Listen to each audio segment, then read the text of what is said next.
Hello, everyone. Welcome. This is Mark. It's very good to see you. I am so very glad that you are here. I am glad to be here because, man, it was really making me work for it. I was having some computer difficulties and I ended up rebooting the whole thing, and the system is good now. We are good to go. A few minutes late. Appreciate your patience as we get this thing up and running. It is so very good to see you. And, man, the room is already filling up. It's very, very good. I'm glad that you guys are here.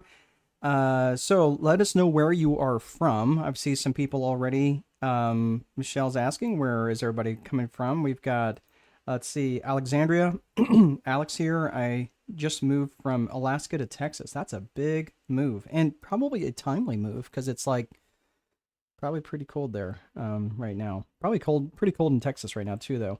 They're not used to that cold. Alexandria, love that name, by the way. Great name. From Rochester, Minnesota. Very good, Anna. Nice to have you here. Michelle is in Florida, rubbing it in, and Vinny in SoCal. Oh, Vinny, were you just on the last call? You were on the call at 3 o'clock, I believe. It's good to see you again. All right. Oh, here I am, and let's see, Claudia. Claudia is from London. Hello. We got Marcy joining us from Reno, and Jamie. Hello again. Jamie is from the UK. Yep. Representing London. Glad you could join us. It's late there, Jamie. Are you going to bed soon? It's almost what, coming up on midnight there. Well, glad to have you. Man, she is committed. Or he. I apologize. That could go either way. Kat. Kat again. Hello again. Kat's joining us again from the earlier training. It's good to see you guys. Glad to see you guys. Again coming in. Yes, sir. And then we've got Angie Hodges from Charlotte. Hello, welcome, Angie. And then Vivian from Vancouver. All right. So we've got people spanning quite a few different time zones. Good to see you here. The earlier call, we had a lot of people from, Africa, and a few people from Ireland and the UK, all over the place. All right. Very good to see you guys. So you are here because you are interested in this topic, financial literacy for business owners. I really enjoy covering this specific because it allows me to get a little bit granular, and I don't generally I'm not really, as a strategist, you have to think of how I normally think, and that's normally big picture. And this is one of those areas where I am able to get down into the weeds, which I really enjoy because I enjoy teaching and I enjoy coaching, using the tools of a coach, and really educating people. This is one of the things that I really do enjoy. So for those of you who have followed me for more than a few minutes, you understand I follow the four core functions of business as it looks through the Viper methodology. We'll talk about the Viper methodology here in just a minute, but that Viper framework, we're looking through the four core functions, which is lead gen, sales, operations, and accounting. And I really like getting granular on lead gen, really like getting granular on sales. Obviously, situationally, I like getting granular on the operational and fulfillment function. It just depends on the business, of course. And then this is really my jam. My background is in accounting, and financial literacy is one of my things. But for those of you, let me ask you just a question right out of the gate. How many of you are not numbers people? Like, who are your numbers people? You can just say numbers or not numbers, right? Just go ahead and put it in the chat if you are a numbers person or not numbers person. And either way is fine. Either way is fine. So Michelle is already self-identifying as numbers. That is Alex, you had to put a capital NOT on that. So Alex, just so you guys can see this, she was adamant about not numbers. Oh, wait, hold on a second. That was Kat. Kat is not numbers. Alexandria is very passionate about that. Vivian, not. Okay, so and Lauren depends on the numbers. That's right. I guess dollars is like makes more sense, right? Not numbers. I'm a pre-start business owner. How can you help me just starting out? And I'm not a numbers person, Claudia. So we're gonna get into some of the details on on the number stuff, the business owner stuff. We're not going to get into too much of that tonight. But we just covered the Business Plans 101. There's plenty of stuff on my YouTube channel. But what I would recommend, I'm just going to drop this in there now, is if you are interested in just having more direct conversation with me, which is a little bit easier, I can do that in the school community. And I'm just going to go ahead and drop that in now so you guys can see that.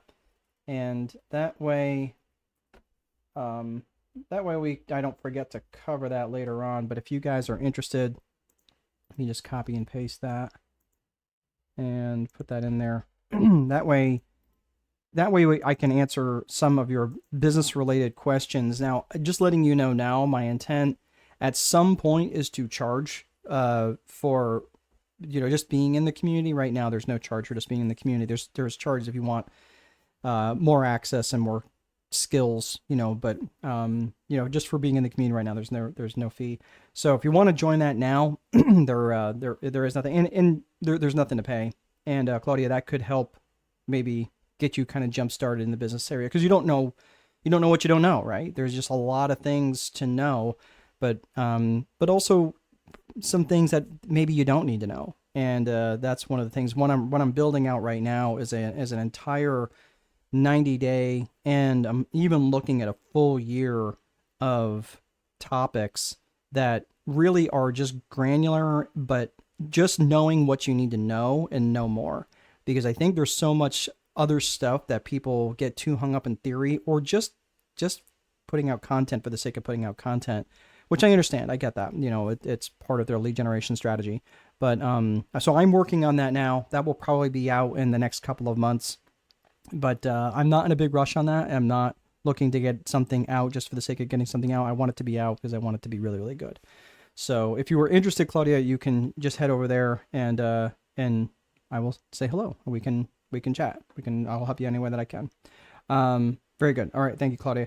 All right. So let's get to it. So you're here to learn financial literacy as a business owner. Now, just a couple of things I just want to share with you right now. I know it's super easy. You're on your phones. It's near the end of the day for, I'm not even sure who is our person from the UK. It's like in the middle of the morning there, middle of the night. And Jamie. So thank you, Jamie, for showing up in the middle of the night there. But really, all I'm going to ask you specifically is please don't multitask. I know it's easy to look on your computer and, those TikTok videos are not going to watch themselves. I get it. But I'm going to be pouring into you some pretty granular stuff. And many of you identified as not numbers people. And that's totally fine. That's totally fine. You don't need to be a numbers person to understand what I'm going to show you tonight. Because if you can play solitaire, if you can play, Candyland, if you can play Go Fish, you can understand what I'm going to teach you tonight. You know why? Because accounting and bookkeeping and all that stuff really isn't about numbers as much as it is about rules. And if you can understand rules, if you understand the rules of solitaire and even the rules of Monopoly or what any other game that's out there, if you understand rules, if you understand driving rules, right, you understand numbers well enough that you can't go over 50 kilometers per hour, right? You can't go over 40 miles an hour. If you understand those rules, this is all it is. And that's all what I'm going to show you tonight. And those rules, those numbers represent things, right? So I don't want you freaking out. I don't want you thinking, oh my gosh, I gotta know like quadratic equations. No, if you know a four-function if you know how to operate a four-function calculator, I almost said a four-function caterpillar. I'm not sure what a four-function caterpillar is, but a four-function calculator, I do know what that is. That's adding, subtracting, multiplying, dividing. If you can handle that, you can handle this. So I'm going to show you a couple different things. We're going to get through some basics, and let's get into the agenda for tonight. So first and foremost, if anybody does know what a four-function caterpillar is, let me know, because I don't know. But don't Google it, because you're not multitasking, right? All right, so let's get to the agenda. First and foremost, we're going to talk about the Viper framework. And Claudia, this is going to be a little bit more of an overview of the framework that I wrote about in the Time Wealthy Advantage. And if I don't mention the book later on, I think there's a slide on this. I apologize, because I've been going through a few different things prior to this, with a few different seminars prior to this, webinars prior to this, and I'm getting my slides in my head confused. But in case I don't mention it, the Time Wealthy Advantage book that I wrote, which is the framework for the Viper methodology, which is a life and business strategic framework for about how to put together a business and a life around this framework. You can buy that. If you're outside the United States, the best way to buy that is to buy it through Amazon, just because of distribution. They can get it to you a lot faster. If you're inside the United States, probably the best bet is to get it through strategicboardroom.com. So just not here to push the book. I just want to make sure that you understood where the Viper framework and the Viper methodology came from. Then we're going to talk about the 4 core functions of business. Every business has to have these 4 core functions, and we'll talk about those.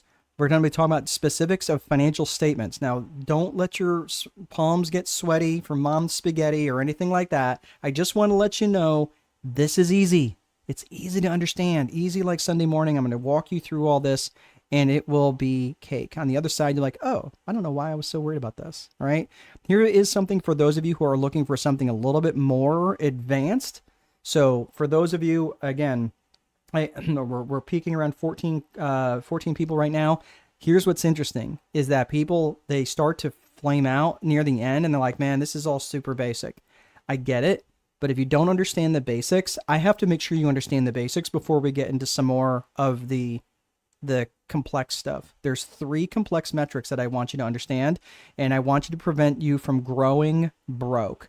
You heard me right. Growing broke. A company can grow, but it can actually be declining in profits at the same time. So that's the phenomenon I call growing broke.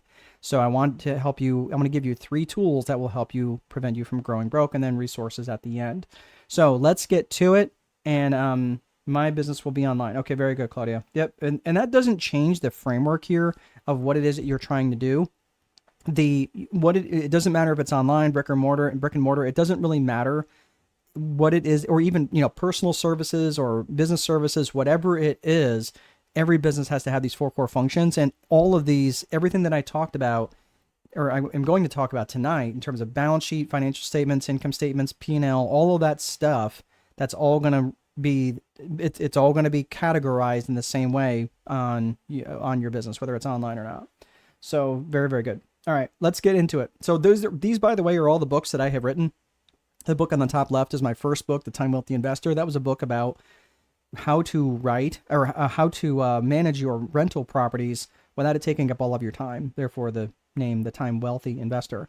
That book is actually out of print now, because if you look there on the very top of the book stack, kind of buried under the other ones, there was The Judge, which was my second book, and that was more along, that was again kind of a 90-page novella.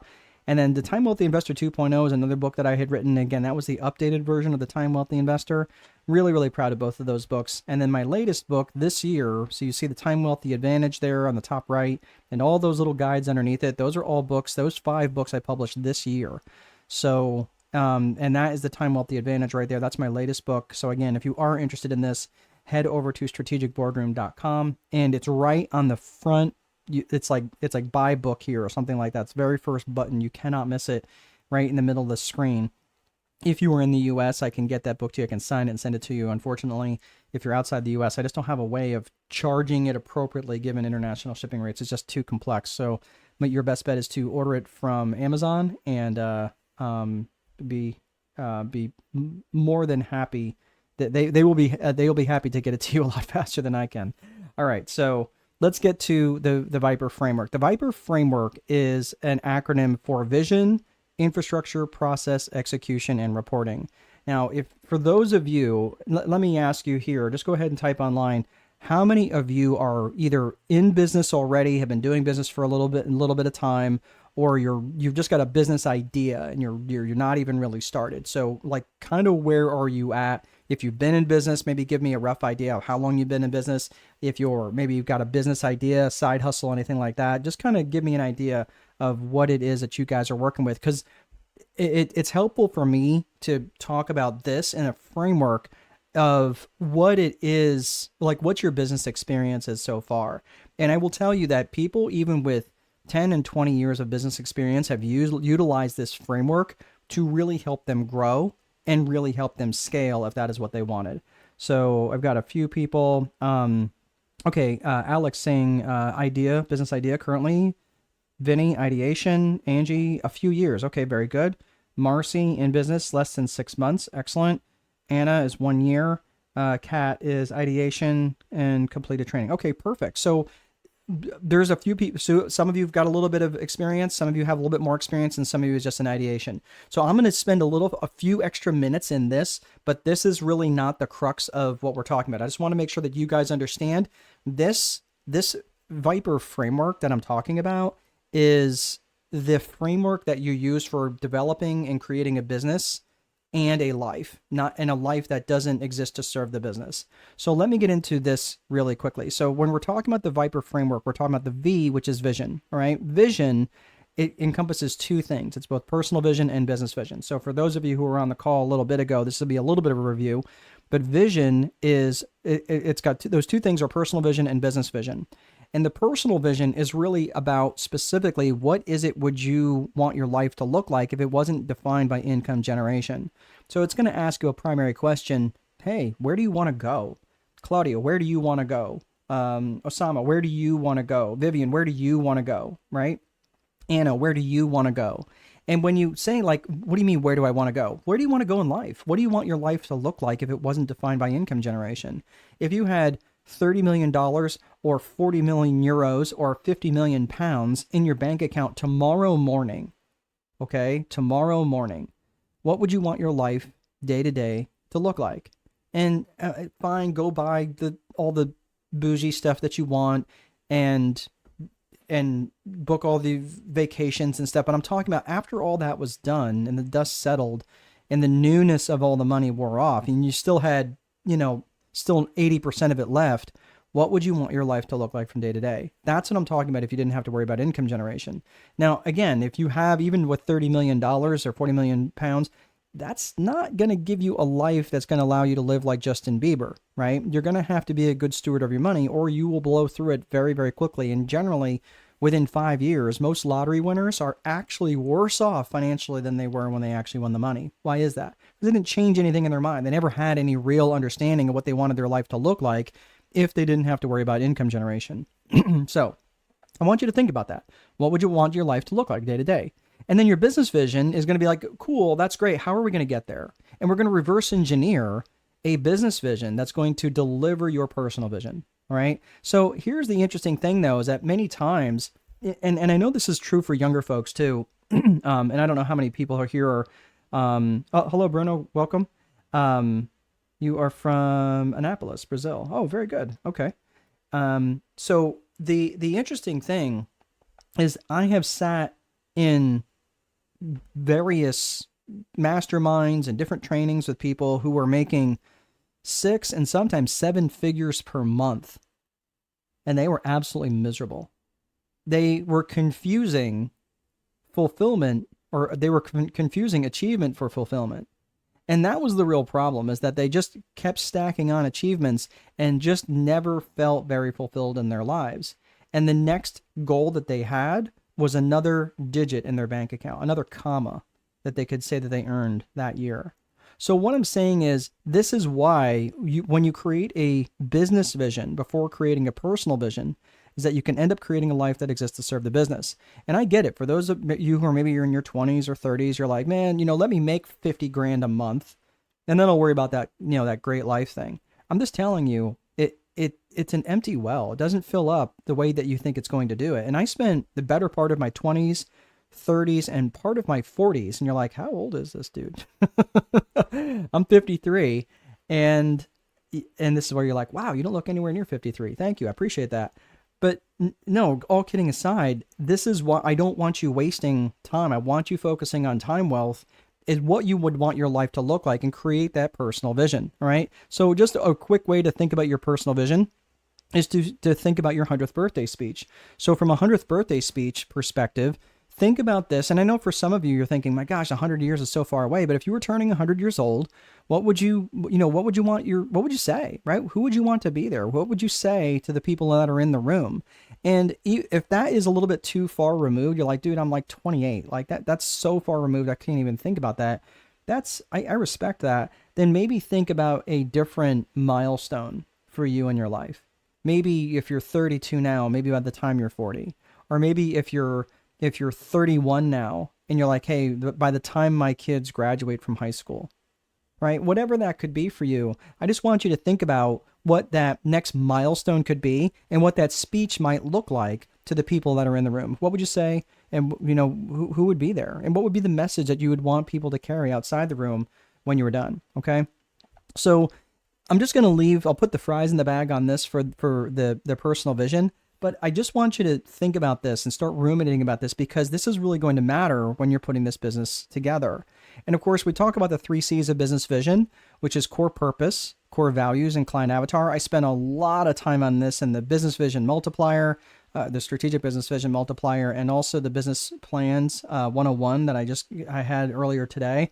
Not going to spend a ton of time on this, but I will go through this so you can understand it. But this is really, really critical, because when these 3 things are dialed in, it's really going to make an impact on your financial statements. It will make a bigger impact on your sales. It'll make your marketing investments much more efficient. So you're not just throwing up dollars and seeing what sticks. You can actually be much more effective and efficient in those certain metrics. So when I start talking about metrics, I don't want your palms to get sweaty. I'm like, oh, dude, he's starting to talk about numbers. He used a crazy word like metrics.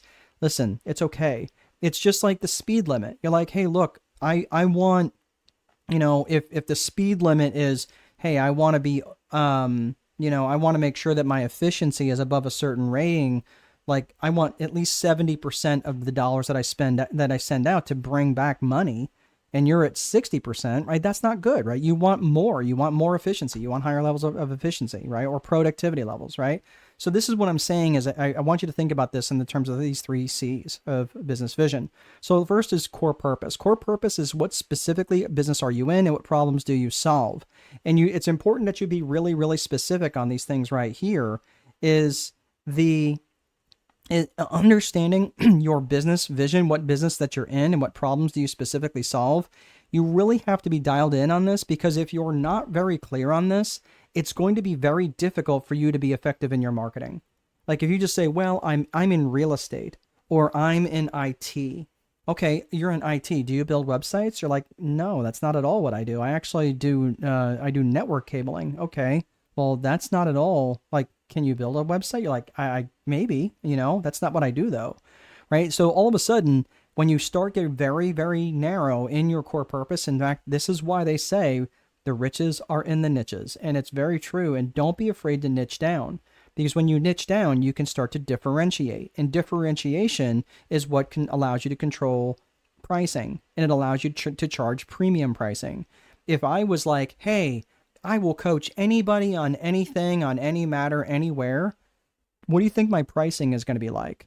It's probably going to be pretty low, right? Because you're like, dude, does this guy specialize in anything? Now, generally what I like to work with is contractors. Generally, but I have worked with a lot of different types of people.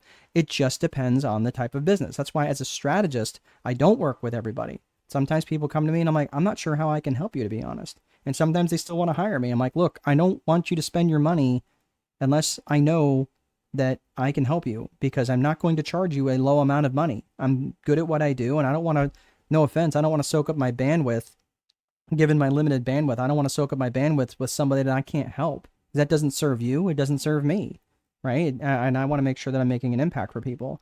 So this is where you start to get really granular in terms of what your core purpose is and what problems do you specifically solve. So for me, I save a lot of time for entrepreneurs. I save a lot of time for business owners, because I can help them with an established framework of the Viper methodology: vision, infrastructure, process, execution, reporting, and given the 4 core business functions of lead generation, sales, operations, and accounting.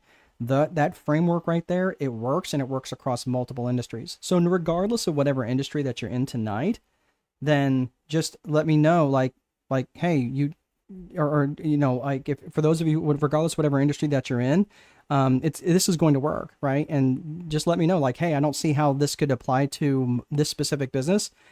I promise you that it will.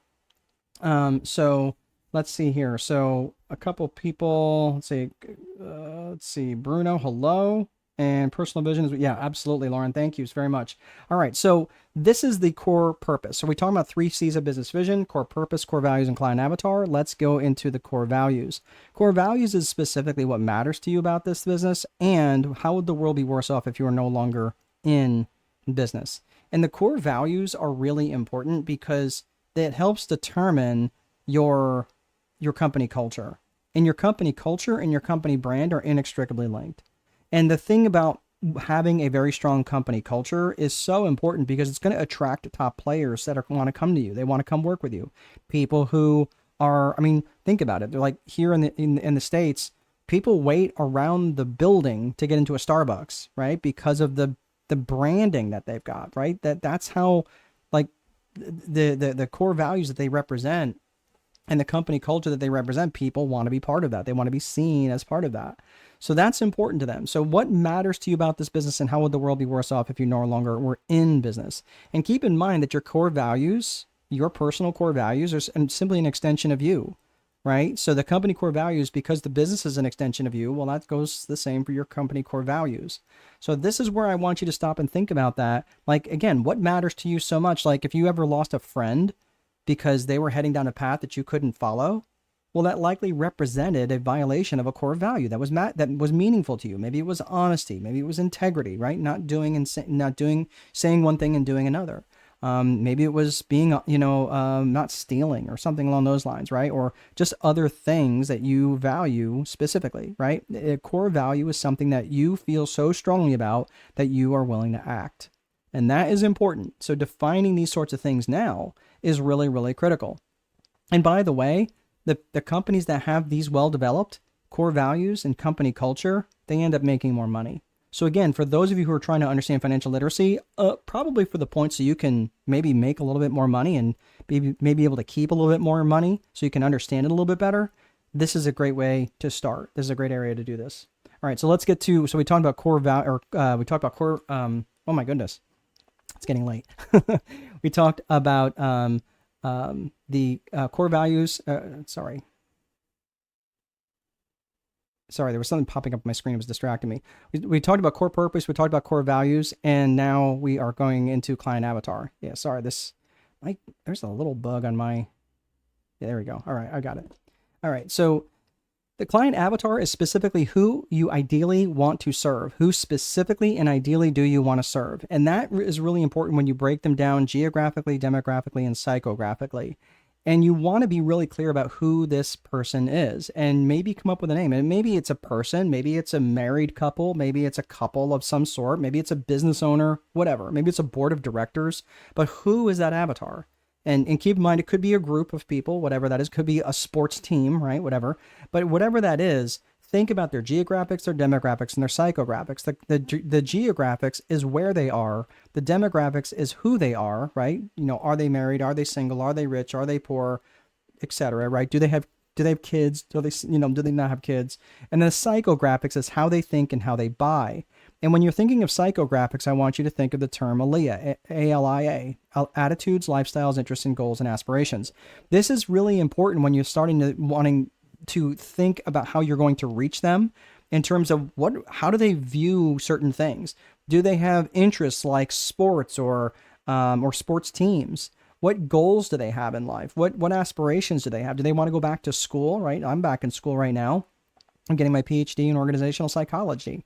And that was a goal that I've had for a long time. And I was like, man, I gotta get to it, right? I mean, it's not going to happen on its own, and I'm not getting any younger, right? So these are the sorts of things that are important because this is how you're going to reach people when it comes to your marketing, right? So this is the 3 C's of business vision: core purpose, core values, and client avatar. And that is the personal vision and the business vision. So when it comes to infrastructure is the bones of the business, right? It's the desks, the chairs, the software, the websites, things like that. And it's important that you think about that when you're looking at the different methodologies, and specifically when it comes to the financial literacy piece, you have to have good software. If you're trying to do this on the back of a towel, well, you're not going to get very good data. And if you're trying to do this on an Excel spreadsheet or Google Sheets, it's not going to give you the data that you need. You're going to have to spend a few dollars on your infrastructure specifically. I mean, I like QuickBooks, but there's plenty of really good accounting software systems out there. Chances are you're probably going to have to pay a few bucks for them, right? QuickBooks Online is not my favorite, but it does a pretty decent job of breaking things down, both from a balance sheet perspective and an income statement perspective. I mean, it does the job, right? But I like QuickBooks Desktop. I think it's actually a better piece of software. So that is the infrastructure, right? Again, but it could also be your websites. It could be your phone systems. It could be your credit card scanner, anything that's a piece of infrastructure that has to work and has to operate for your business to function well, right? And this could be any process automations. It could be working with Monday.com.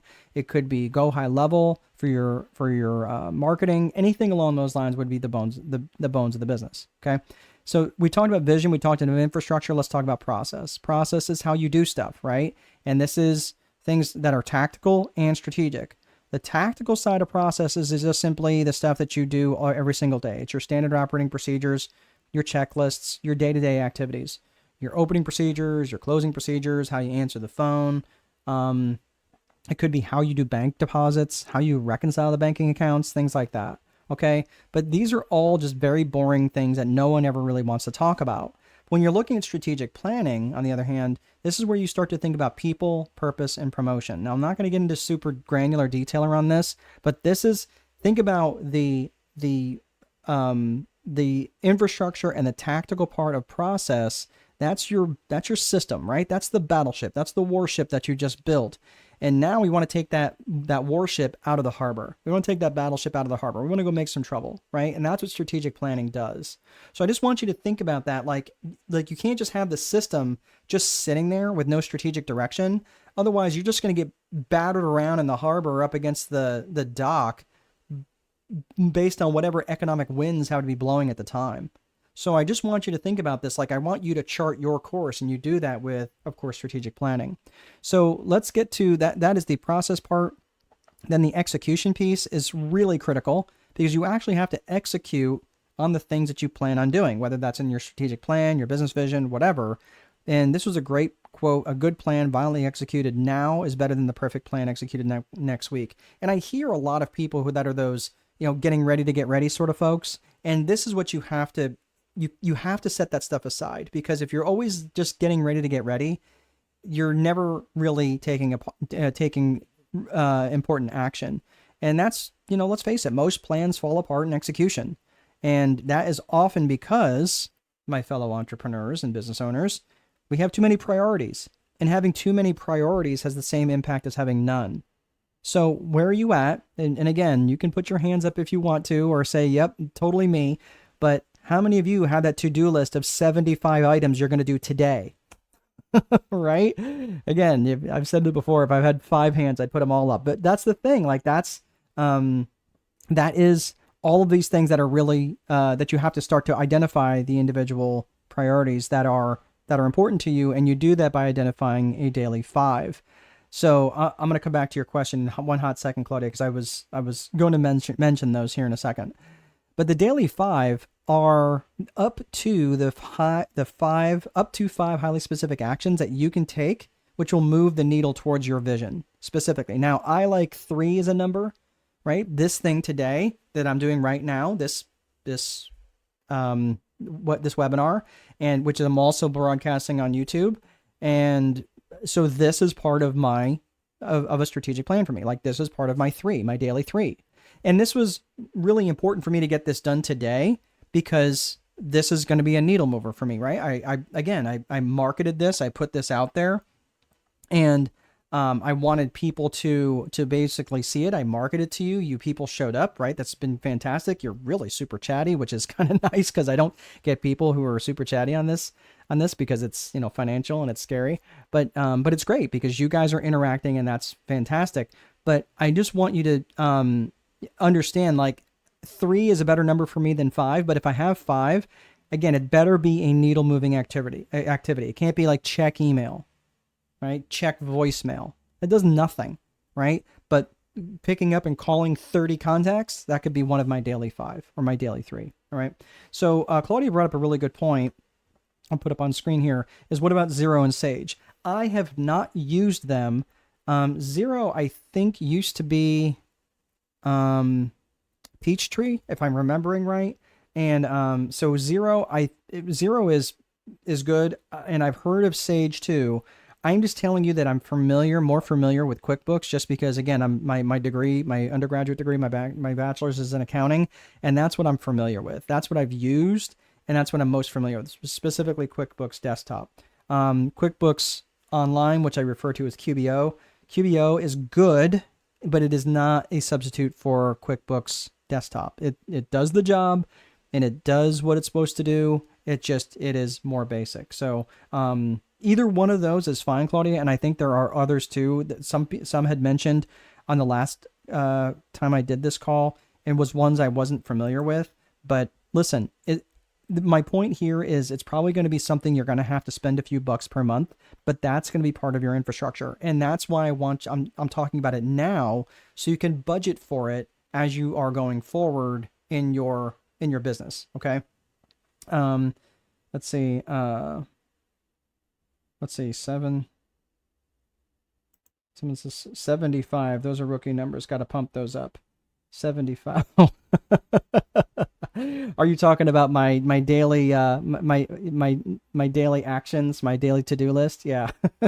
Right. Yeah, that's exactly it. But I will tell you that the most productive people don't have 75 things. And that's where I really that's how I was able to actually get 5 books published this year, because I wasn't distracted by all those daily 75 things. That used to be the way I would operate all the time. Oh my gosh. And you know what? If I'm not careful, it's more like 105, right? Does that bring me out of rookie status, Alex? But this is what I'm talking about, is when you can be really specific about the things that you really want to, what you really want to accomplish that are going to be needle moving activities.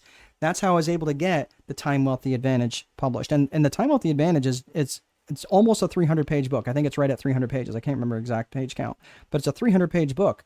The other 4 are they're 40-page guides, which were overflows from chapters that I didn't have. I was like, well, I don't want to get rid of this information. It's really good information. And I just made them into 4 different guides, which I could also use in marketing, right? So there was a real purpose for me to come with those. And all of those have different independent ISBN numbers, ISB numbers, basically international standard book numbers. And all of them they're all classified as different books. So I'm just saying, being really dialed in on those things is what helps me be far more effective. Not trying to do 75 things, but doing 3 or 4 things really, really well for the 16 or so hours that I might be putting in at work. Okay. Like if I'm actually working that much that day. So, yes, thank you, Alex. I appreciate you holding me accountable to that. I'll try to do better. Well, really good. So, again, the execution is up to the 5 highly specific actions. So really, for me, it's the daily 3. But again, if you have to have 5, sometimes I have to, just because I have a lot more to get done. The last component to the Viper methodology is reporting. And this comes down to lead metrics and lag metrics. Lead metrics are basically nothing more than the actions and activities that I'm doing. And the lag metrics are the results of those actions and activities. I had no control over who shows up. In fact, I have had no control over how many people stay. I had 1 person drop off so far. So and they might have come from YouTube. I have no idea. But the interesting thing is I don't have any control over who leaves. I don't have any real direct control over who stays, right? I mean, and I didn't have any direct control over who showed up to begin with. But I did have control over the actions. I did have control over how much promotion I did. And that was important. So again, if I don't get the results I want, I merely just look at the actions and activities.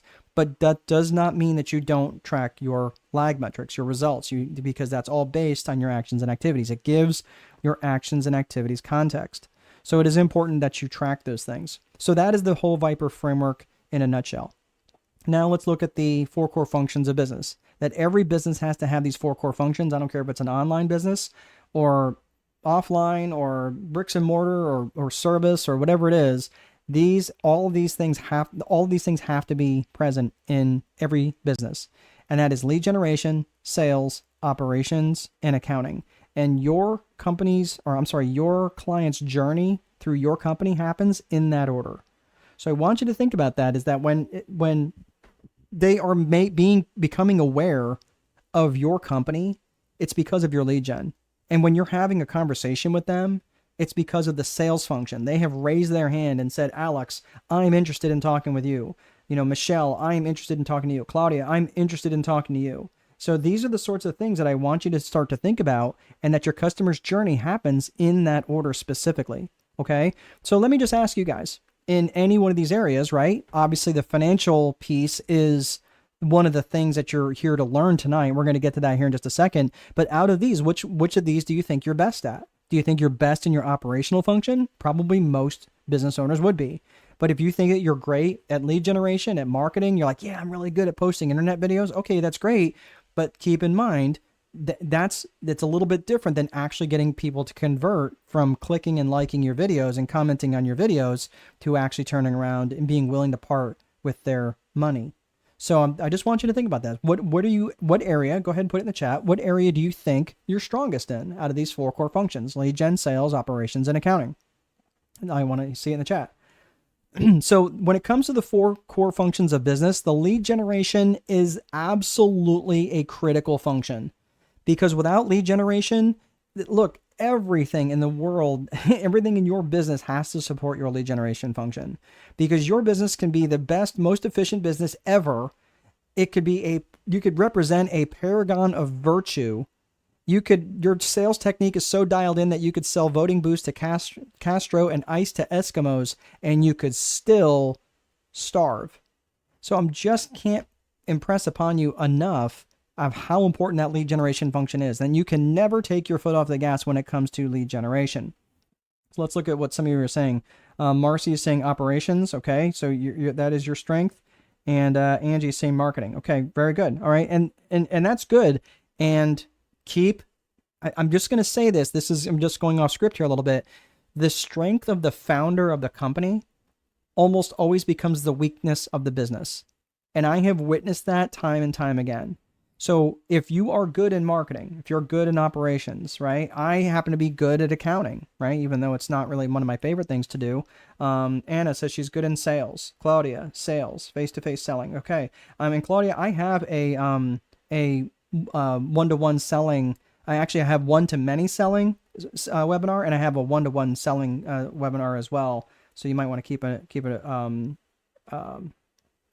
keep open your mind or your eyes open for that when I post that again. That just give you some different ideas, right? If you guys are interested. But the thing is with this is that the strength of the founder often becomes the weakness of the business, because it's almost the last thing that they let go of. So I'm just letting you know, like, just don't be afraid to let go of some of this stuff when the time comes. But and that is the next piece here, is the sales piece. Like, again, I was really good at accounting and I did not want to let it go, and it became a weakness of the business. In this particular case, the lead generation leads directly into the sales function. And that is where the conversation is continued because of the lead generation function, right? It starts in lead gen and it's continued, and the loop is closed in sales. The operations function, that I just want to make this quick point. The effective selling is about finding solutions, not about holding people's heads underwater until they say yes. And the operations function, if you're going to get stuck, generally you're going to get stuck in operations, right? It's generally where people get stuck doing their, making the websites or putting on the roofs or baking the bread, whatever. In the accounting function, if you're going to ignore something, you're generally going to ignore the accounting function. And it usually goes something like this. Well, I've got more money in my bank account this month than last month. I must be doing okay. And I have said those exact words, and I'm just letting you know that that's a true statement for me. So I'm just letting you know that you cannot ignore the accounting function, because look, accounting function collects the money. That's important. That's really important. Probably the most important thing. The accounting function also pays the bills. I know that your vendors are really happy about that, right? And your creditors. The accounting function tracks and measures everything that happened. That's also very critical, so you can actually forecast and budget and plan for what will happen, for what you want to happen. And so you can use your limited assets strategically. Okay. So let me just ask you, are all of these functions here the same skill set? No, obviously they're not the same skill set. So if Alex, I don't think Alex answered the question, but if Alex was, let's say that her strength was in lead generation, and Marcy is in operations, right? Angie is in marketing, right? Those are different skill sets. I would want each one of those people on my team, because realistically, I like doing this sort of stuff. I like teaching and training and bringing people into the community. That's what I really enjoy doing. I don't really want to outsource that. That's something that I've really come to enjoy. And for me, like doing the lead generation, I've got some people helping me on that. The sales piece, I've got some people helping me on that. The accounting function, I've got some people helping me with that. But I have several other businesses. I don't do anything with that stuff in the other businesses. This is why I'm even though I have a degree in accounting, I'm the least qualified person to do my own bookkeeping because I know I won't do it. I just know I won't. By the time I get to the end of the day, I have no bandwidth left. So this is why you have to start to think about those core values and hire people in and bring people in that are in alignment with those core values. So we talked about the Viper methodology, the framework. We talked about the 4 core functions. Now let's talk about financial statements. So listen, let's all take a collective deep breath. Actually, take a real deep breath because I'm going to take a drink of my tea here. Okay. Have we taken a deep breath? All right. We're going to talk about financial statements.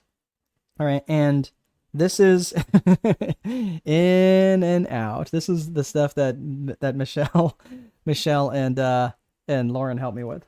And this is the sort of thing that I want you to think about from the financial statements. There are several different types of financial statements, and this is easy. Okay. This is about rules. You can do this. Financial statements are the first 2 financial statements. You've got a balance sheet and you've got an income statement. Now, how many of you have heard of a P&L or a profit and loss? Has anybody ever heard of those things? More than likely you have. In a P&L, a profit and loss, and an income statement are all the same thing. They are all exactly the same thing. It's just it's a difference in vernacular. It's a difference in choice of language. I'm an accounting purist, right? Because my accounting people from Purdue University would roll over in their graves if they knew that I would call it a profit and loss. Every now and again I do, but I call it an income statement because that's what I learned in accounting, in the accounting program. So if you hear someone say income statement, P&L, or profit and loss, they are all the same thing. They are not different. Okay. So I just want to make sure that you understand when I use those different phrases. What if you're a sole trader? Do you mean like a sole proprietor, like you're doing it by yourself? I'm not sure what you're asking. Are you asking that question in the context of the 4 core functions? Yeah, be a little bit more specific in your answer or your question, Claudia. I'm happy to answer that for you. You're talking about trading stocks? I'm not sure what you're referencing. So let's talk first and foremost about a balance sheet. Balance sheet is, it's made up of 3 components, 3 basic components. And those components are broken down into 3 main ways, right? So you've got assets, what is owned. Your assets is what the company owns. You've got your liabilities, which is what the company it owes to others. Okay. It's the balance of what is owed to others. And the equity is the difference between your assets and your liabilities. So if you have $1 million in assets and $100,000 in liabilities, you've got $900,000 of equity. And that is basically what again, if you were to sell all your assets, pay off your liabilities, that is what would be worth on paper. Okay. So that's what I want you to think about from this perspective. And again, these are the balances on the balance sheet. It's a list of all the balances. So I just want you to think about that. It's like, what's the balance in your checking account, right? What's the balance in your accounts receivable? What's the balance in, right? So we'll get to all this here in just a second. So this is, and I just want you to think about this. This is for one moment in time. So your balance sheet represents one moment in time for what the balances are. And this will make sense more here in a second. The income statement, or P&L, is also made up of 3 things. And that is your revenues, your expenses, and your net income. Revenues, expenses, and your net income or profit, right? So revenues is your sales. It's how much if you sold your widget for $10,000 or 20,000 pounds or 40,000 euros or whatever, right? That's your revenues. That's what your sales are. Then you take out your expenses, right? Your wages, your marketing expenses, what you pay those things out, right? Those are your expenses. And what's left over is your profit. Now your income statement is over a period of time. So that might be 1 week or 1 month or 1 quarter or 1 year. Okay. So that is generally those are the main broken down, very simple parts of your income statement. So let's take a look at your balance sheet. Okay. So Claudia is saying yes. I'm not sure what you mean by yes. if you're a stock trader, I guess. So the 4 core functions are lead generation, sales, operations, and accounting. Lead generation, sales, operations, and accounting. If you're just a trader, there's really no business. You're just trading off the value of other companies' equity. You're just a speculator, right? There's no lead generation that's involved, right? It's not really a true business. I mean, in my mind, I think what we're talking about is where you're generating leads. You're not really trading anything. It's no different than, you're not having to go out and find a buyer for a stock, right? Because you're already in a liquid market. So you're really just kind of trading and speculating, which is not really necessarily a business in my mind.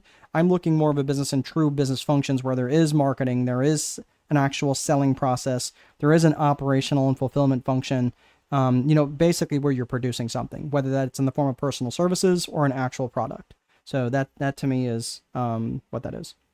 Sole trader in Ireland is a term for a single business owner on a certain tax bracket. Oh, okay. So we would call it a sole proprietor. I apologize. Okay.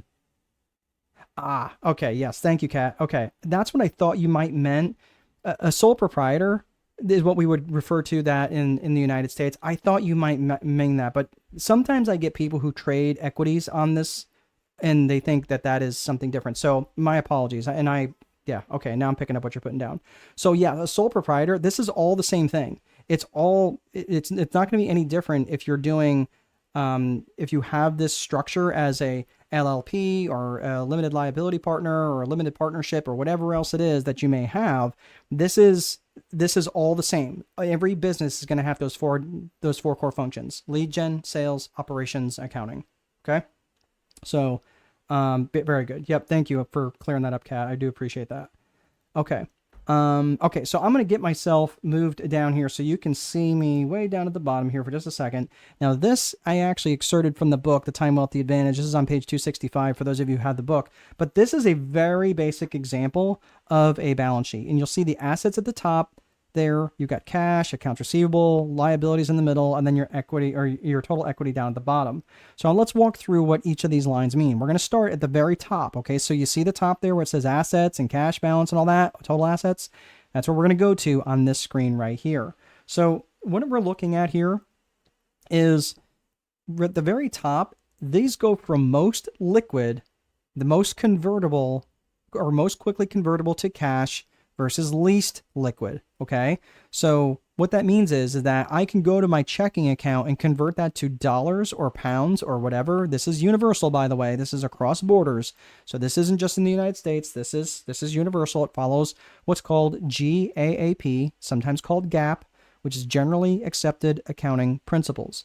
And that is where you can convert this. Let's say that you got $10,350 in Chase checking account or 10,350 pounds in Barclays, right? Either way, it doesn't really matter where you're keeping that is, but it's very highly liquid, and it's most liquid to least liquid. So when you're looking at this, then you're going to go down to accounts receivable. Accounts receivable is the amount of money that your company is owed. Okay, and that's an asset for you, right? If someone owes you $100,000, that becomes an accounts receivable. So basically what that means is you're selling your whatever it is on credit, and you're extending people credit to say, okay, hey, can I pay you in 30 days or can I pay you in 45 days or whatever? This is very typical for businesses. So accounts receivable is $101,275. Your vehicles are listed at what's called book value. Book value means what you paid for it, not what's the registered book value, like Kelley Blue Book Value or things like that, where you get valuations of them. But this is specifically listed at book value that you purchased it at. Okay, so again, maybe you got a great deal on it or whatever, but it's listed at $29,970. And this is important. And what I don't have on here is what's called accumulated depreciation. I'm not really going to get into that, but that's basically writing down the value of the asset over a period of time. So I'm not going to get into that, but that would be something that you would see as listed under each one of the physical assets, right? The ones that are the property, plant, and equipment. So the longer term assets. The real estate or the warehouse, let's say you have a warehouse that's worth $275,000. Their total assets, all of these things added together, are $417,000. Okay, so that is your total assets. And again, that's representative of the top section there of your balance sheet. Again, these are all the balances from a snapshot in time. Let me make this quick point here, and so I'll bring myself back up. Let's say, for argument's sake, that I went in the morning and talked to my bookkeeper and said, hey, can you print me out a balance sheet? And she prints me out a balance sheet. Here you go. And she gives me the balances. And she goes all day and she's writing checks and paying bills and taking in, money and doing all the things. Okay. And I have her print a balance sheet at the end of the day. My balance sheet will be different based on the transactions that she did. So I want you to understand that it is truly a snapshot in time, and that any transaction that happens will potentially alter your balance sheet if it's a balance sheet transaction, right? Which could be cash balances or accounts receivable or things like that. But it will also alter the income statement for that period of time as well. But I'm just letting you know that the balance sheet, because it's a snapshot in time, generally you're going to want to run this at the end of the period that you're running for the income statement. So this will make sense when I talk about the income statement here in a second. But I just want you to understand, this is for a snapshot in time. This is the total balances in the accounts. So in other words, if I took in money, my accounts receivable might go down, but my cash balance might go up, right? You see how that works? All right, let me get my giant dome out of the way here again, so you can see what this looks like. All right, so we've got assets. Let's get into the liabilities. The liabilities is the middle section, right? And I kind of put both the sections there in their liabilities and equity. But you got a credit card balance. Again, it goes from the lowest short-term debt to the longest term debt. So you got a credit card balance, say with Chase. You've got accounts payable. This is a vendor that you owe some money to. Again, they're selling to you on credit, so you're going to owe them some money. You got Wells Fargo. You got a loan on your van. And then you got a mortgage through Citibank for $105,000, right? So the total liabilities added up are $189,180, and the total equity, the assets minus the liabilities, equals $227,000. So conceivably, if you took all your assets and liquidated them and sold them all off and paid off all of your debts, you would be left with $227,000, or just under $228,000. Okay, makes sense? So that is really important when you're thinking about the balance sheet. Now, again, few companies are actually valued this way, but I just want to let you know that that is a very basic balance sheet that I put together for you. If you're looking at your income statement, remember your income statement is made up of three things as well: your revenues, your expenses, and your net income. So let's look at, again, we're going to look at the very top of the income statement. So the income statement, you've got revenues, you've got product sales and service sales, which equals your total sales of $114,000. You see the 65.8% and 34.2% off to the side.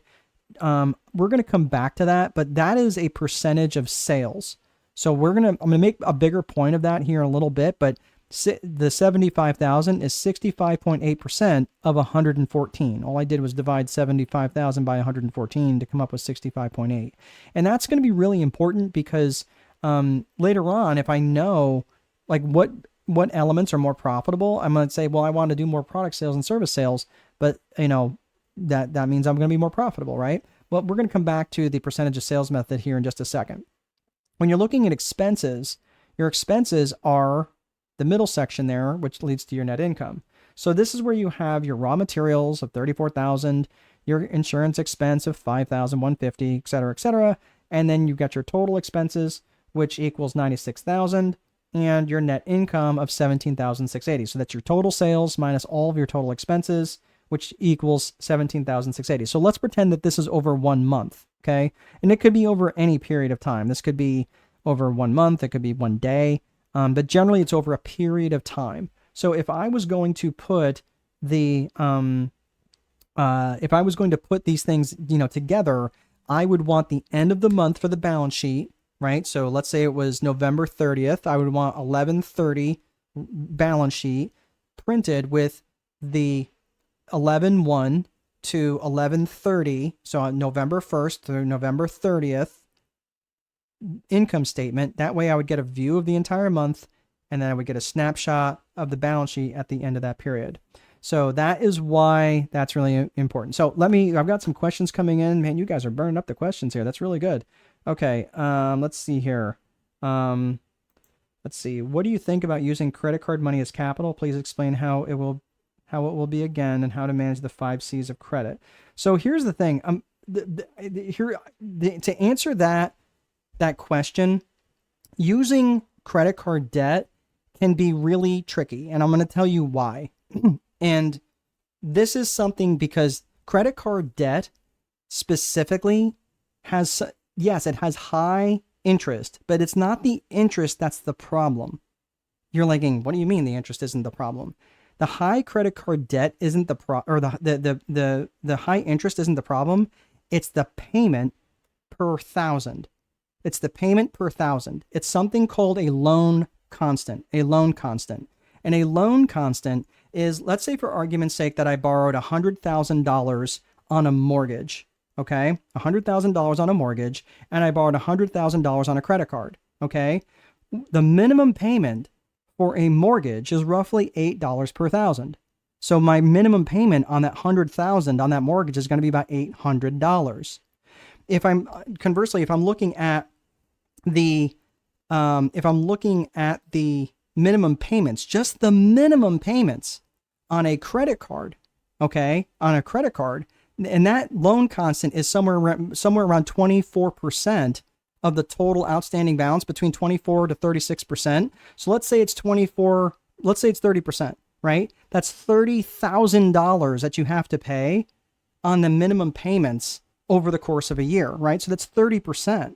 It's unbelievably insane. If you don't believe me, take the amount of that's on your credit card statement, annualize that number, and then divide it by the balance. It's unbelievably expensive money. That's the problem, is the amount of money it costs per thousand. It's not the interest rate. The interest rate just determines the length of your prison sentence, right? The main thing is that it's so expensive. It's such expensive money because of the minimum payments. That's why if you have an opportunity for an amortizing loan, which will keep the payments low, that's the biggest issue that you can. That's the bigger issue that can help avoid that. Manage the 5 C's of credit. I'm not sure what you mean by 5 C's of credit. I didn't say anything about 5 C's of credit. I will be producing and selling makeup regarding your point on lead. Okay, perfect. Very good. So you do have a product, Claudia. Very good. How often should a business owner check their balance sheet? So Anthony, that's a great question. I like to track my cash. We're going to come back to this in a second, but on the balance sheet, this is something from a balance sheet perspective that I want to be meeting with my bookkeeper or someone who's doing my books. Minimum, I would want to be looking at that monthly. And the reason for that is because the balance sheet would be tracked at the end of each period, right? So the balance sheet, the checking account should be reconciled, the credit card account should be reconciled, and that would close that period, right? So you can't make any more adjustments, you can't make any more transactions during that period, right? Or anything previous. So that locks the balance sheet, or locks the financial statements in. At that point in time, I would want to see the financial statements, which would be the income statement for that period. So again, for that month, and at the end of that month, I would want to see the balance sheet, right? So again, using November 1st to November 30th, and then the November 30th balance sheet, right? So the income statement for November 1st for November 30th, balance sheet for November 30th. Okay, is that making sense? Because I would want to see that often. Let's see. Okay. I'm not sure. I didn't mention anything around 5 C's of credit. Character, capital, collateral, and conditions. Okay. That's good. I don't know. I did not know that. The 5 C's of credit are character, capacity, capital, collateral, and conditions. Okay. Cool. Yeah, I have no idea. The thing is, for me, and that's great. So just understand that I was an underwriter for a bank for a number of years, and I'm not going to look at any of those things. I'm just going to be honest with you. I'm not going to look at the 5 C's of capital. Like, I'm not looking at character or capacity, capital. I'm looking at cash flow. It's interesting that cash flow is not on there because cash flow, when I'm looking at a loan, that's everything related to your ability to repay, right? So I'm not sure the context of the credit. I don't know if they're asking, like, should someone be extended credit or not? But in my particular case, when I was a commercial loan analyst, I would specifically and almost exclusively look at cash flow. So How much debt should a business have and take on? How do you measure that? So that's a good question. It's all going to depend on cash flow. To me, again, it's going to depend on the cash flow and the nature and structure of debt. And these are really, really good questions, a little bit beyond the scope of this session.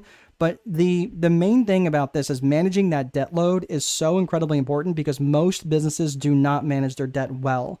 And the reason why is because they don't manage their cash well, which actually leads us to one of the first metrics we're going to be talking about here in just a second is managing specifically the amount of cash that you have that's on your balance sheet. Really, really good questions, guys. Thanks so much for hanging in there.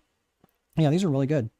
So, let's see. So you might be thinking, well, why do these financial statements matter? What is it like? Again, why should you care? What does any of this actually mean? Well, let's get to the specifics around avoiding, like, hey, where is all my cash going and why am I growing broke?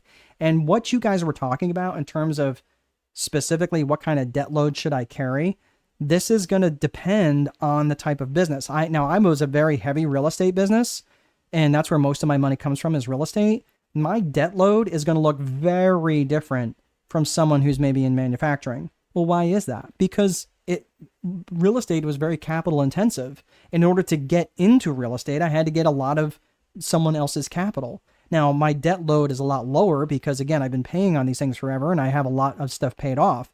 But my thing is, like, the capital stack or the capital structure basically is really going to be different from one industry to the next, from one business to the next. Okay. So this is going to be really, really critical. So the growth, when you're looking at growing broke, growth planning is, you cannot be strategic if you don't know your numbers. You just can't. And you have to avoid growing broke. And what happens is there's three key metrics that we're going to get into here, right? You've got profit margin percentage, cash balance history, and cash as a percentage of sales. We're going to look at profit margin percentage first and foremost. When we're looking at the income statement, so again, if you're looking here where you see the income statement down here, you're going to look at that column there on the right-hand side. That is cash as a percentage of sales. And when you look, remember what I was talking about here, where those numbers are on the right-hand side? Those are your cash as a percentage of sales numbers. And those are really, like I mentioned earlier, it's really important because this is how you can help track your most important revenue lines. Whether, like, you're saying, hey, look, I know we have really good margin in our product sales because we sell them for at least 3 or 4 times more than what we paid for them.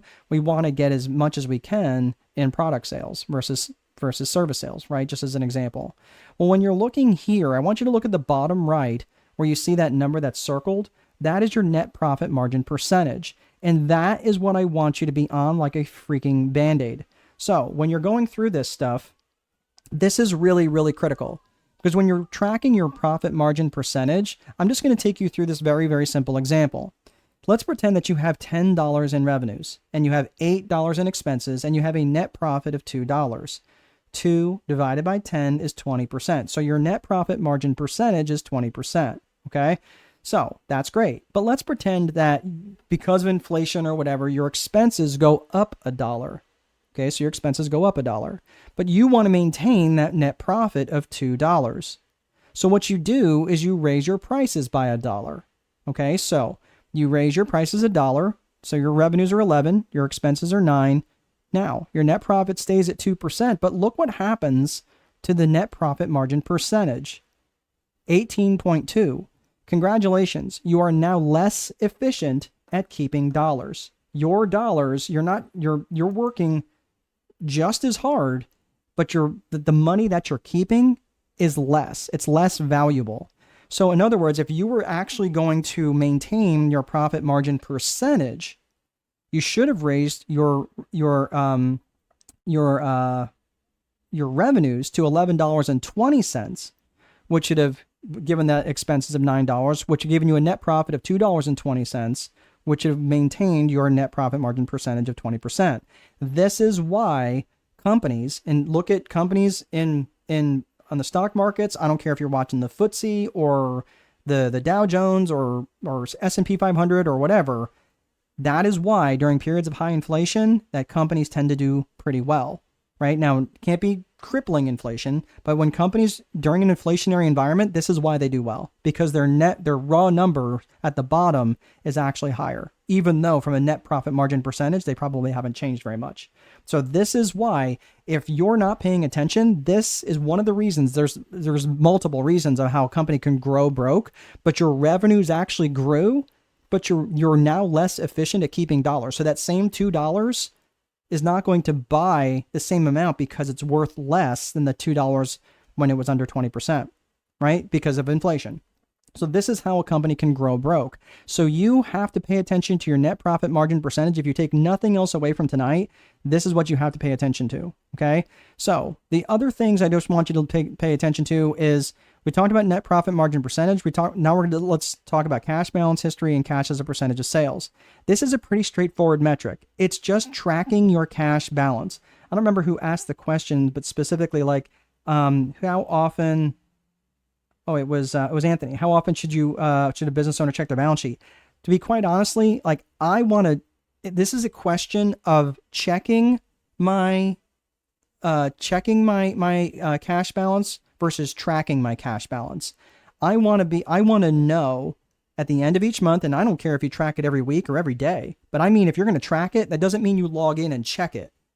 Like, that means you write it down and you track it and you can see the trend of it going. I think daily is probably too often, but if you're knowing your cash balance, and I'm just telling you that most businesses don't have near enough cash. Most businesses run very, very lean on cash. And I will tell you that when you're outside of growth phase, maintaining your cash is one of the most important things that you have to do. Bill Gates, he was like maniacal about tracking his cash and making sure he didn't run out of cash. And I'm just telling you that most businesses, and this was tracked by Jim Collins in the book Great by Choice, is that most businesses had 3 to 10 times more cash on their balance sheets than their industry counterparts, the ones that were anywhere that had massive gains over their competitors. So I'm just saying, like, having cash, I would want to track. This is a key metric that I would want to track. There's one other metric that I'd want to track. I'm going to put myself down in here just a second so you can see this a little bit easier. All right. And this one is the last one, and we're going to put the fries in the bag for tonight. But this one is cash as a percentage of sales. So cash as a percentage of sales, you're going to need to take two different numbers. This is easy. It's not hard. But let's say, for argument's sake, that you have a 1 month business cycle, meaning that most of your money comes in and goes out when one period of time, which is generally 1 month. Okay. So this would be a balance sheet at the end of the month. And I'm going to take that number right up there, which is the cash number right up there, $10,350. Okay. And then I'm going to go to my income statement and I'm going to take my total sales number, right? So basically what I'm going to do is I'm just going to take those two numbers and divide them, right? I want 10,000 divided by 114. So my 10,000 in cash divided by 114. Again, simple math, which is 8.7%. Well, you might be thinking, is that good? Is it bad? Well, it depends. It just depends on the nature of your business. And again, I'm also going to track these numbers. So you have to be thinking like, well, what does this actually mean? Well, cash as a percentage of sales just means how much cash, if my cash went to zero tomorrow, how much cash could I float in operations? Well, as of this, you don't really have much cash to float at all, right? So in other words, you could be broke generally within a week if you don't have enough cash. So this is why I'm saying this. For me, I would want at least 1 to 2 months, if not more. I would want that a multiple, probably like 400 or 500% in my mind is where I would want my cash at when I'm looking at these numbers, especially, and that gives me like 4 or 5 months worth of revenues. Now, again, are most businesses doing anywhere near that? No, generally what they're doing is they're either leaning on credit cards, which again, we talked about, really expensive debt because of loan constant, or they're leaning on lines of credit or things like that. Okay. But this is where, again, tracking this number and making sure that that number is always going up. Now you got to keep in mind is that the number going up might be a function, not just because cash is going up, but that it could also mean that sales are declining, right? Because that's a function of that number. So when it comes to this, when it comes to growth planning, you cannot be strategic if you don't know your numbers, and you have to avoid growing broke. So a couple quick things. Obviously, we're just talking about this. Know your numbers, track your numbers. This is actually kind of a fun story. We'll just tell you this real fast. But this picture here is from a guy who was he was actually robbing a bank, And it was interesting because you can see his face clear as day, right? This was back in 1995, and this was going on in Pittsburgh. And the guy was robbing banks with no attempt to disguise his face. Didn't have a mask or anything on. And what was interesting was they caught them a couple days later, and they're like, I don't understand like how you caught me. And the police were like, well, we got your photo. He's like, yeah, but I had the juice on. What he did was he put lemon juice on his face. Convinced, he and a partner put lemon juice on their face, convinced that the lemon juice would make them invisible. Okay? So much so that that two researchers by the name of Dunning and Kruger, they had to study this. They said this can't be true. So what they did, I'm going to take myself all the way off here. So what they did was they came up with this graph recognizing that people have confidence levels on the left and they have competence levels on the right. And basically everybody starts out every endeavor down here. They don't know much, right? But you're not super confident, but you start down there. And as time goes on, very quickly, you get very, very confident, right? But you don't know much. You don't have much competence, but you do have a lot of confidence until you peaks of what they called Mount Stupid. And this is where you start to realize that you don't know what you don't know.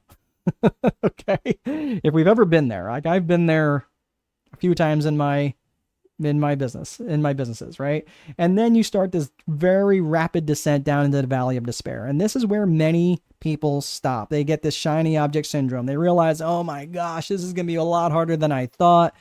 But if they keep at it and they keep adding to their information, they keep adding to their competence, they keep training, they keep trying, right? You start up that slope of enlightenment until you eventually get to the plateau of sustainability up at top. My point about all of this is to have a support system. And that's important to obviously have a community or whatever it is, keep training. You guys spent a better part of an hour and a half on this call tonight. I really appreciate you guys. You guys were asking really, really good questions. What I'd like to do is, if you could like to join me in the strategic boardroom, this is the community there on School. Right now, like I mentioned earlier, there is no cost to join that. So if you want to join that there, I just went ahead and put that link in there. Let me see if I can answer some of your questions before we land the plane for tonight. Let me get out of this. Let's see. Producing and selling makeup. Okay. Let's see. Using credit card funds. How much debt should a business owner have? We discussed that one. Are there strategies on managing cash flow since it's something you...